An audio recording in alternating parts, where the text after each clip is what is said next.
What the information I'm going to give to you guys isn't another one of those scared, don't do one of these kind of things. It's not one of those speeches of just telling you not to do something else. Basically, we went to some conferences recently, me, Carla the nurse, and Kristen Hesse from the middle school, on vaping.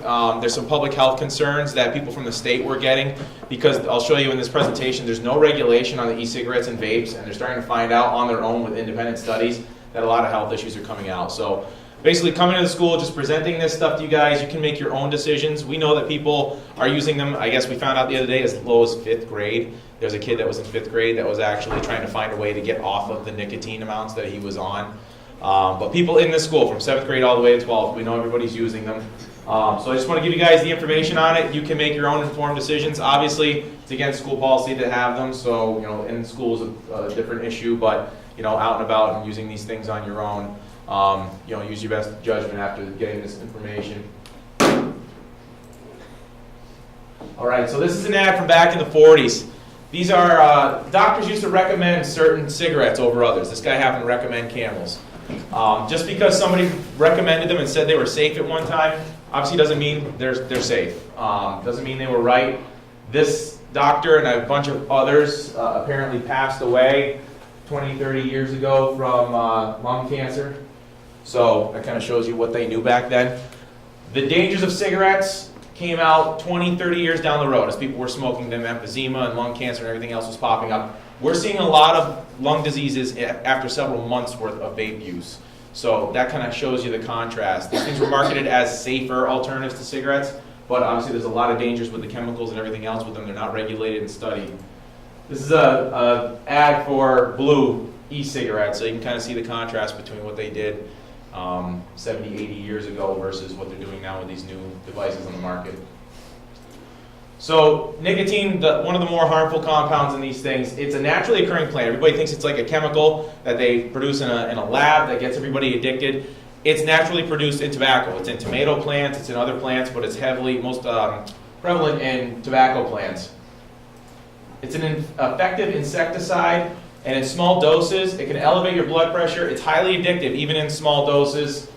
Relatively toxic to humans, can cause rapid heartbeat, but in larger doses, which before vapes came out, I guess cigarettes were considered a larger dose. They're actually a lot smaller of a dose as far as nicotine milligrams are concerned, compared to how much you can actually intake with a vape.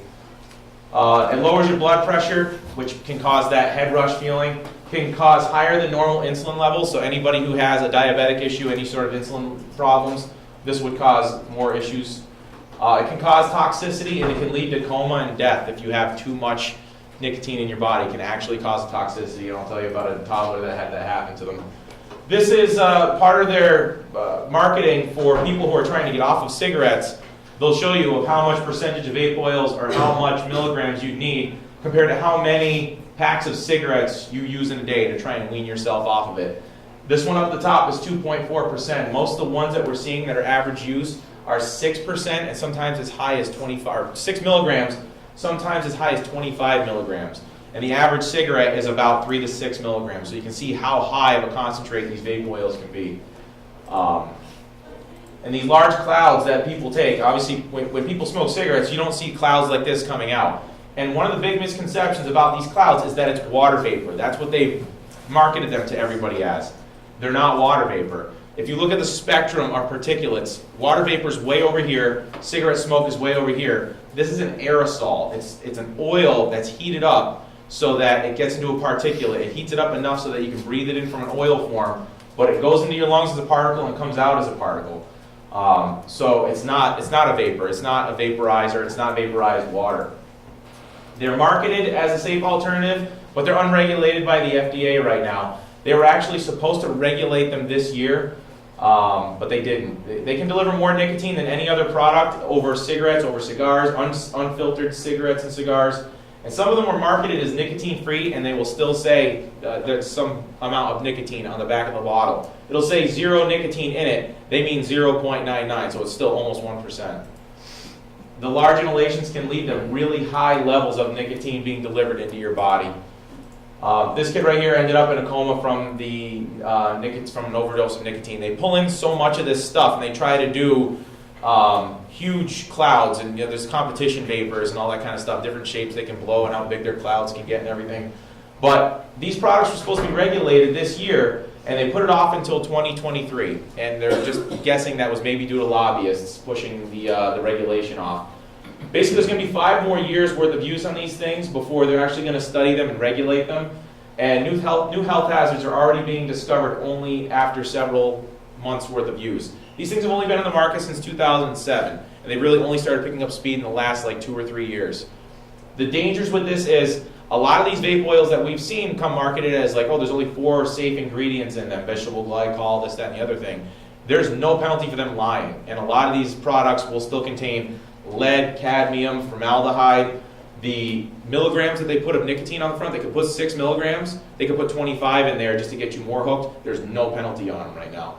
And they're using it for their profits, they're using it to their benefits. You guys are part of the smarter generation. When you look at the statistics, smoking picked up really high in the early 90s. It kind of peaked in the mid-90s and then has been diving ever since with all the anti-smoking campaigns. You guys are part of a generation where it's down 55%. But not saying you're any less smart for these things. They have just marketed it really well, just like they did to everybody in the early 90s about smoking. They put it in front of everybody's faces. They're doing the same things with these. And to be honest with you, before I went to this training, I didn't give these things a second thought. I thought that it was vapor and everything else you guys thought it was.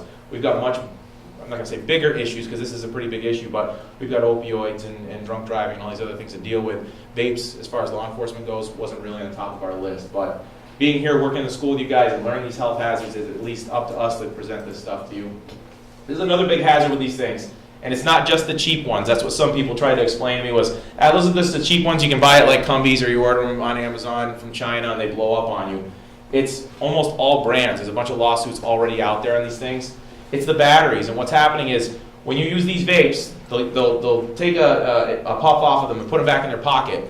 And batteries and water don't mix. So all that moisture when it sits in your pocket is basically creating a constant connection in a lot of these battery compartments, and they're blowing up in people's pockets. I got a video of them on here, but same with the pocketbook. They've caught people's houses on fire, cars, and literally blown up in people's faces, knocked out teeth. This is one that's a USB charger, plugs right in the side of computers or in a wall outlet. That one exploded. This guy had one in his hand, and that's what he ended up looking like afterwards. This was a device that's the same exact one that a student actually had turned into us at one point, same exact brand.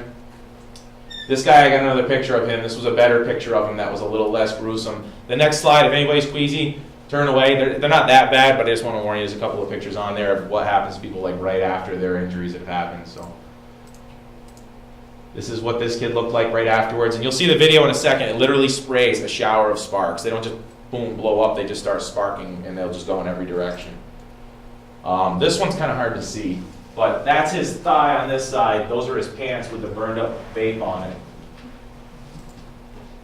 This was the guy in the picture before. Big 3rd-degree burn on his cheek. Teeth got knocked out. That was somebody's hand when the thing exploded in their hand. So this guy's on a bus. The bus driver tells him can't vape on the bus. This video is going to loop back because the first time it plays it, you can't really see what happens that well, but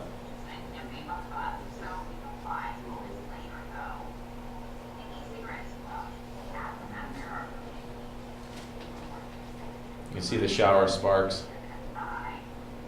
And then this guy's behind a kiosk at a liquor store. He kept reaching into his pocket, he kept trying to pull it out, and it kept on burning his hand. Eventually he just had to reach in and grab it and threw it out. But he had something like 30 staples down his leg because it had burned his leg so bad into his thigh muscle. There's a ton of these out there though, there's a bunch of lawsuits on them. So this is the other bigger health concern, is this bronchiolitis obliterans. It's basically called popcorn lung, and it's because of a bunch of workers in a popcorn factory were breathing in that buttery flavoring. It was in the air. They all started coming down with a lung disease, and they determined it was the actual flavoring to the microwave popcorn, that really buttery flavoring, the additive that gives it that thicker flavor, is diacetyl. Mostly they're in the buttery, icy flavored kind of vape oils, but I guess some of the studies, I went to a seminar again the other night, and they said they're finding that these are even in some of the fruitier ones. It's almost up to 80% of the oils on the market will have this diacetyl in it. It affects the smallest part of your lungs. Basically, the workers said it felt like they were breathing through a straw. And the worst part about that is it's not reversible, it's incurable. So once they come down with this lung disease, they're going to have it for the rest of their life. The worst part about that is you think of some of the younger kids that we're seeing using these things, like 7th and 8th grade, they're going to deal with some of the lung diseases for a long time if they happen to breathe this stuff in and get that condition in their lungs. They'll be dealing with that forever. So I mean, that'll show you what your normal lung passages should look like in those smallest part of your lungs, and that's what it will look like afterwards. It just causes a thickening of the walls inside of your lungs. Obviously makes it really hard to process the oxygen from your blood. This is a list of all the different chemicals that are found in these things. Isoprene, nickel, lead, nicotine, formaldehyde. It's not in all of them, but they're finding that it is in a lot of them. And a lot, like I said, people are buying these things from China, and they're just getting them cheap. And some of the ones I've seen, they like you feel the oil. It feels like dirty engine oil. There's some of them that come from like legit vape shops and stuff. They look completely different than some of these really cheap oils that these kids are buying online. And they're not. They just can't imagine what's in them. China's got enough problems with lead on their toys and paint and stuff like that. So you can just imagine what's in these things that you're ingesting. This is one of those kinds of oils, though. I mean, it says it right on the small print on the bottle. Keep away from pets. This product's known to the state of California to cause cancer, birth defects, other reproductive harm. It says it right on the bottles. This is another bigger part of these dangers as well, is that the colors on these vape, the colors and labels are appealing to young kids. They smell like candy, they smell like and they taste like candy to a certain point. They do get kind of bitter if you actually ingest them. But there was a toddler in New York that actually died from about a teaspoon of this stuff. The absorption, if you get the stuff on your hands and you end up touching your eyes or get it in your mouth, that's a quicker route of absorption in your body instead of it just sitting on your skin. Or if you got a cut, it'll get in pretty quick. But vaping, it's one thing. Having it directly absorb into your body as that concentrated oil can lead to toxicity in just an average size adult too. So that's something to be aware of. They market these things like cinnamon. It looks like Cinnamon Toast Crunch. It says Chef's Crunch, Toucans, Apple Smacks, El Capitan. But they look like, that one's cut off, but it's Captain Crunch.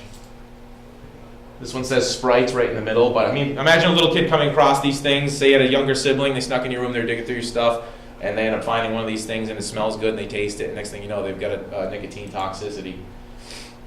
Obviously, this is another important part of this, but not as big as your guys' health concerns. But they are illegal for these things to sell and gift to anybody else. The Attorney General's office actually wants to process some of these things to stop the sale. It's mostly with stores, but also if youth are buying them for other youth, these fines can be incurred. $100 for the first offense, $200 for the second, $300 for the third. And possession on school property is going to lead to disciplinary action. There's already been some of these things that have happened already.